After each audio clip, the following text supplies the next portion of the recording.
आपका जैसे आपने जैसे बताया कि आपको शौक था एडवेंचर्स का और बहुत कम लोगों को ऐसी चीज़ें करने का शौक होता है। अदरवाइज़ मैंने देखा है कि एक बच्चा जो है वो एक साधारण सा जीवन जी के निकल जाता है। तो आप तो बहुत से लोगों के लिए प्रेरणा स्रोत हैं कि जीवन में आपका जो पैशन था, जो आपकी हॉबी थी, उसी को आपने अपना प्रोफेशन बनाया, जी तो एक्सेल कर सकते हैं। जी जी। तो आपने कब ज्वाइन किया इसको, फोर्स को? मैंने 30 जून 1986 को इस फोर्स को ज्वाइन किया जी और मैंने एमएससी का एग्ज़ाम दिया ही था। जी उसका रिजल्ट मेरे ट्रेनिंग के दौरान हुआ जी। और एमएससी जो है मैंने बहुत अच्छे मार्क्स से वाह। पास की। जी मेरे पास ऑप्शन था जी। प्रोफेसर बनने का, लेकिन मैंने चूज किया एक एडवेंचर से भरी हुई देश सेवा में जो तैनात फोर्स है, वी सैल्यूट यू, आईटीबीपी में जो है आने का। We salute you. बहुत कम लोगों में ये जज्बा होता है। जी, तो ज्वाइन करने के बाद मैंने बीएसएफ एकेडमी टेकनपुर में अपनी ट्रेनिंग ली जी और ट्रेनिंग के उपरांत मेरी पहली तैनाती हिमाचल प्रदेश के सरहान रामपुर भूशहर के पास में एक शहर है जी शिमला डिस्ट्रिक्ट में। जी वहाँ पर हमारी 6ठी वाहिनी का बटालियन हेडक्वार्टर था। वहाँ पर मुझे एक सपोर्ट कंपनी कमांडर के रूप में तैनाती का मौका मिला। जी और मैं आपको बताना चाहता हूँ कि सबसे पहला जो मुझे टास्क मिला जी बॉर्डर एरिया सर्विलेंस का, जी। वो सर्दी में मिला। अच्छा।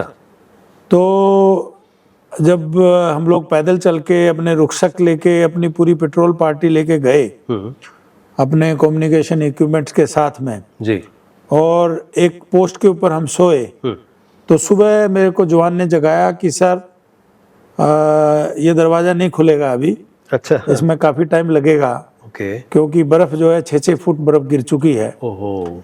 अच्छा। और अब आगे आप पेट्रोल का प्रोग्राम बताइए। जी तो अब जज्बा था जी और हम लोग अपने आप को हिमवीर कहते हैं, जी।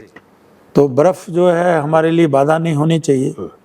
तो मैंने अपने जो पेट्रोल के जो 2IC थे इंस्पेक्टर साहब, उनको कहा कि हम कोशिश करेंगे जहाँ तक हम जा सकते हैं।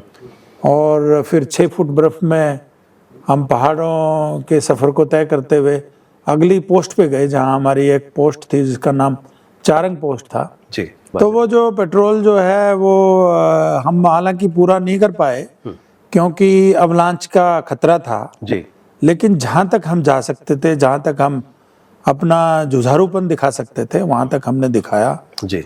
और ये मेरी पहली पेट्रोल थी, एक सच्चे हिमवीर के रूप में। एक सच्चे हिमवीर के रूप में। बिल्कुल क्योंकि जो हमारी ट्रेनिंग थी वो मध्य प्रदेश में हुई थी। बिल्कुल। हालांकि बॉर्डर टूर के दौरान हमने अपना इलाका देखा था जी कि किस तरह की ड्यूटियां आईटीबीपी की है, जी बट एक एज ए माउंटेनियर का जो मुझे करियर भी चुनना था कि एज ए माउंटेनियर भी मैंने अपनी हॉबी भी पूरी करनी थी। जी। तो इन छोटी मोटी बाधाओं से मैं क्यों हार मानता। क्या बात, क्या बात। तो ये मेरा उस टाइम पे जज्बा था। और उसके बाद गर्मी में हमारी एक पोस्ट जो है वो खुल नहीं रही थी। जी उसके 2 रास्ते थे। एक रास्ते में 18,000 फीट से ऊपर का पास था जी जिसको गंगटंगला बोलते थे। जी। और हमारी एक पोस्ट थी गंगटंग ब्रालम, जो कि 17,000 फुट से ज़्यादा हाइट की पोस्ट थी और वो सीजनल पोस्ट थी, सिर्फ गर्मियों में खुलती थी। जी।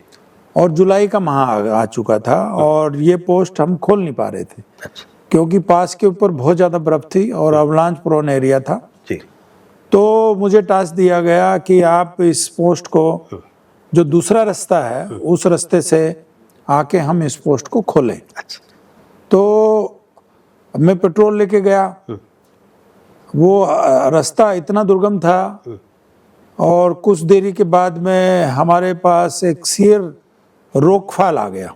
अच्छा। मैंने माउंटेनियरिंग कोर्स इससे पहले कर लिया था जी। और माउंटेनियरिंग में पूरी तरह से मैं दक्ष हो चुका था। क्या बात। लेकिन मेरे साथ में जो जवान थे और जो पोर्टर्स थे वो उसमें दक्ष नहीं थे। तो उन्होंने कहा कि सर अब आगे नहीं जा पाएंगे। जी। तो मैंने कहा कि रस्सा हमारे पास है, आपको मैं पिगी बैग लेके और मैं नीचे उतारता हूँ और फिर हम रस्सा लगा लेंगे, फिर सब जवान आराम से उतर पाएंगे। क्या बात। तो इस जज्बे के साथ फिर उसके बाद नाला आया, उस नाले में पानी के अंदर से हम गए और कुछ दूरी के बाद देखते हैं कि कोई पुल नहीं है, सिर्फ एक स्नो ब्रिज है। अच्छा। आप बर्फ ज्यादा गिर जाती है तो बर्फ जो है नदी के ऊपर अपना पुल बना लेती है, बिल्कुल। नीचे से पानी बहता है, ऊपर पुल होता है। जी। लेकिन उस पुल को पार करने में बहुत रिस्क होता है, कहीं टूट ना जाए। बिल्कुल बिल्कुल। तो उसके लिए फिर वही बात थी कि कौन आगे जाएगा। तो मैंने एक जो बिल्कुल लाइट वेट का एक पोर्टर था, मैंने कहा बेटे तुम जाओ। तो वो बहुत ज्यादा डरा हुआ था, बोला नहीं सर मैं गिर जाऊंगा, मैंने किया नहीं जी। ऐसे। तो फिर मुझे ही जाना पड़ा, मेरा भी ज्यादा वजन नहीं था उस टाइम पे, 65 किलो मेरा वजन था। जी। तो मैंने अपना रस्सा लगाया और रस्से के सहारे मैं गया, आगे जाके रोप इन किया और जवानों को कहा कि कैराबिनर लगा के इसको क्रॉस करो। क्या बात। तो इस तरह की बाधाएं आई हमारे, लेकिन हम लोग वो पासिस को भी, इंटरनल पासिस को भी क्रॉस करके और ये रास्ता खोलने में हम कामयाब हो गए। और वो क्यों हो पाए? क्योंकि नेतृत्व कुशल था, आपने माउंटेनियरिंग का कोर्स किया हुआ था और आपने नेतृत्व किया आगे रहकर, बहुत बड़ी बात है। ये था कि कोई चीज जो अगर हमें हमारे कमांडर्स ने कोई ड्यूटी हमें दी है, जी। उस ड्यूटी को हमने पूरा कोशिश करना है 100%। जज्बा। हालांकि रिस्क नहीं होना चाहिए, जी। 100% कोशिश करें कि इसको हम जो है वो पूर्ण करें अपना इस ड्यूटी को, और उस टास्क को पूरा करके जो संतुष्टि मिली जी। हमारे जवानों में भी, जो उनका मोराल जो अप हुआ बिल्कुल। कि हम कोई भी काम को बगैर किसी बाधा के हम क्रॉस कर सकते हैं, जी। सिर्फ हमारे में एक जज्बा होना चाहिए। तो वो प्रयास से मैं याद करता हूँ अपने बिगिनिंग के, ये बात है 1988 की। जी।